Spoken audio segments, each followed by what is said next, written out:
Everyone, welcome to Krishna coaching centre class 11th geography. और यहाँ चल रहा है हमारा chapter number 3, that is interior of the earth. Very beautiful chapter जिसको पढ़ने में बहुत मजा आ रहा है। मुझे तो आ रहा है एंड आई होप आपको भी आ रहा होगा। सो नाउ हम देखते हैं अर्थक्वेक वेव्स के बारे में।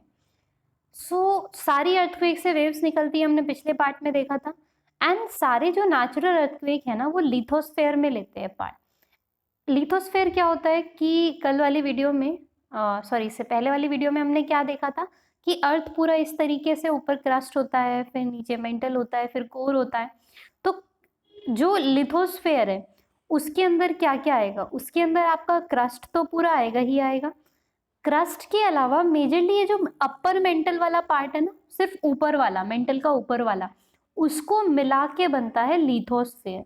कई लोगों को कंफ्यूजन हो जाता है कि सिर्फ क्रस्ट है, लिथोस्फेयर नहीं। सिर्फ क्रस्ट नहीं है, crust and upper mantle up to 200 kilometre लगभग जो डिस्टेंस है वो क्या कहलाती है, वो लिथोस्फेयर कहलाती है।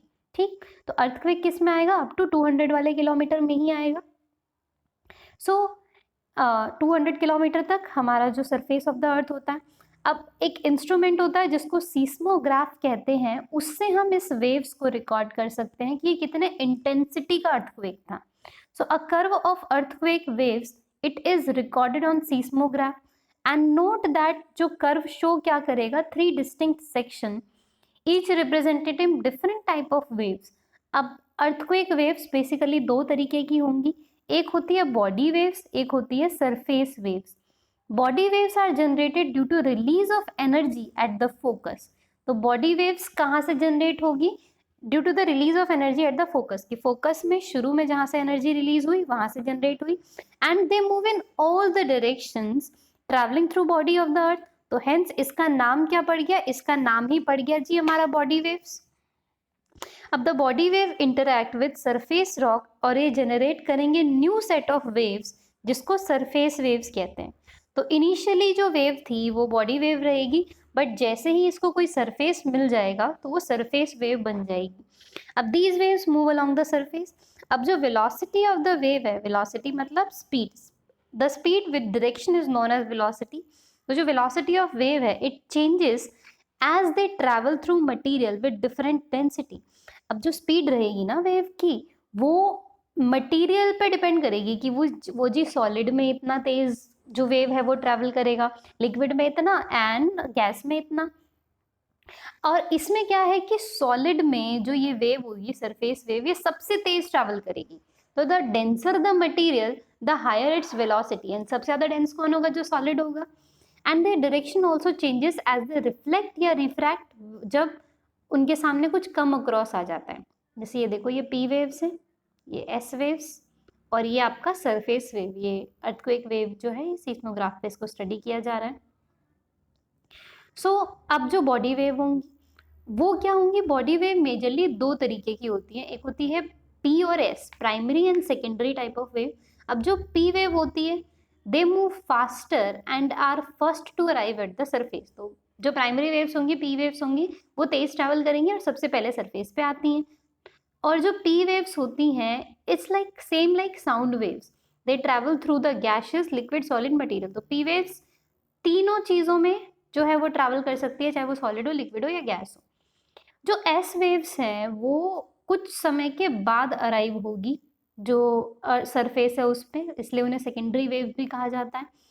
An important fact about secondary wave वो ये है कि they can travel only through solid material, कि जो एस वेव्स होंगी वो सिर्फ सॉलिड मटेरियल में ट्रैवल करेंगी, वेरी इंपॉर्टेंट, बाकी किसी में नहीं। सो ये जो कैरेक्टरिस्टिक्स है एस वेव का, it is quite important. It has helped scientist to understand कि जो स्ट्रक्चर है इंटीरियर ऑफ द अर्थ का वो किस तरीके का है, कैसे मदद करी है इन्होंने, ये हम अभी आगे देखेंगे। So the reflection cause waves to rebound whereas reflection waves move the different direction the variable. अच्छा, अब ये जो है ये किस तरीके से इन्होंने हेल्प करा हमें, प्रोपगेशन ऑफ अर्थक्वेक वेव्स। तो हमने क्या देखा, जो पी वेव्स है, प्राइमरी वेव्स है, वो कैसे करेगी ट्रैवल, वो किधर भी ट्रैवल कर सकती है, बट स्पीड सबसे हाईएस्ट उसकी कहाँ पे होगी, स्पीड सबसे हाईएस्ट होगी उसकी सॉलिड में। और जो एस वेव है वो तो ट्रैवल कर ही नहीं सकती लिक्विड में, या गैस में भी वो ट्रैवल नहीं कर सकती। इट इज़ वेरी नॉर्मल, बहुत ही सिंपल सा है। So propagation of earthquake wave, तो different type of earthquake travel in different manner. हम उसको अगर प्रोपोगेट करें तो P wave vibrate parallel to the direction of the wave. P wave कैसे वाइब्रेट करेगी, जिधर वेव का डायरेक्शन रहेगा उधर की साइड ही ये वाइब्रेट करती है मेजरली। तो P wave vibrate parallel to the direction of the wave. This exert pressure on the material in the direction of propagation. As a result, it creates density differences in the material, leading to stretching and squeezing of the material. Other three waves vibrate perpendicular to the direction of the propagation. तो जो direction of vibration of S wave होगी वो perpendicular होगी। Majorly हमें क्या समझने की जरूरत है कि जो प्राइमरी वेव होगी वो अर्थक्वेक वेव के क्या होगी, एक तरीके से पैरेलल होगी। Earthquake wave in the sense कि डायरेक्शन ऑफ द वेव के पैरेलल, एंड जो सेकेंडरी वेव होगी वो परपेंडिकुलर होगी। So emergence of shadow zone. Shadow zone क्या होता है जी? सो अर्थक्वेक वेव्स वो रिकॉर्ड की जाती है सीस्मोग्राफ में, जो कि लोकेटेड होती है at like far of the location. हमने देखा कि फोकस अलग है बट एपिसेंटर अलग है। एनर्जी रिलीज कहीं से हो रही है, पहुंच कहीं और रही है। So however there exist some specific area where the waves are not reported, such a zone is called shadow zone. तो कुछ ऐसे स्पेसिफिक एरिया होते हैं जहाँ पे वेव रिपोर्ट ही नहीं हो पाती है, वहाँ पता ही नहीं लगता चीज़ों के बारे में, तो उन्हीं जोन को शैडो जोन कहते हैं। शैडो एरिया ना कि वो रह गया।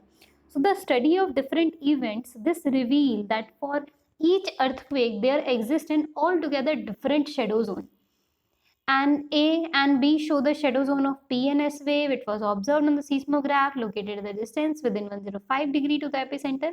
तो ये सिंपल उन्होंने एग्जाम्पल दे रखा है कि शेडो जोन अलग अलग हो सकते हैं, एंड कई बार वो चीज़ें जो हैं उसका रीज़न क्या हो सकता है कि वो इनर ट्रैवल कर रहे हैं या मे बी किसी और डायरेक्शन से ट्रैवल कर रहे हैं। सो जो बीच की दूरी है इनकी, उस दूरी से वो चीज़ें जो हैं एक टाइप से डिफाइन अप हो सकती हैं। अब टाइप्स ऑफ अर्थक्वेक, अर्थक्वेक के क्या टाइप होते हैं? तो most common ones are tectonic earthquake, जो हमें पता है एक प्लेट से दूसरी प्लेट से टकराई, प्लेट से प्लेट टकराएगा, चूर चूर हो जाएगा, चूर चूर नहीं होगा, वो एक नया अर्थक्वेक बनाएगा। So special class of tectonic earthquake is sometime recognized as volcanic earthquake. दूसरे वाले अर्थक्वेक होते हैं हमारे वॉल्केनिक अर्थक्वेक। ये कहाँ पे आते हैं? Due to the confined to the areas of active volcano. जहाँ पे वॉल्केनो है, जहाँ पे वॉल्केनिज्म होगा, तो वॉल्केनिज्म होने में इतनी एनर्जी लगती है कि वहाँ पे भी अर्थ में शेक करा करने लगती है। Okay, now in the area of intense mining activities, तो अंडरग्राउंड में जो चीज़ें हैं, कुछ चीज़ें कोलैप्स हो सकती हैं, माइनर ट्रेमर्स हो सकते हैं और अर्थक्वेक आ सकते हैं। फिर है ground shaking, may also occur due to explosion of chemical या न्यूक्लियर डिराइव्स की वजह से, वहाँ पे भी अर्थक्वेक आ सकते हैं। और earthquake that occur in the area of large reservoir are refer to as reservoir induced earthquake, जहाँ पे बहुत बड़े बड़े रिजर्वियर हैं, उनके फोर्स से, उनके प्रेशर से आ सकती है। अब देखिए ये क्या दे रखा है, इन्होंने सिंपल एक चीज़ समझाने की कोशिश करी है कि हमें पता है कि जो प्राइमरी वेव है वो सॉलिड, लिक्विड और गैशियस तीनों में पास हो सकती है, बट उसका स्पीड जो है वो सॉलिड में सबसे ज़्यादा रहेगा। तो हमने क्या करा, हमने चेक करने को भेजा कि अर्थ के अंदर जो मटेरियल है वो कैसा है। तो जब हमने प्राइमरी वेव भेजी, तो देखिए ये सारी प्राइमरी वेव है।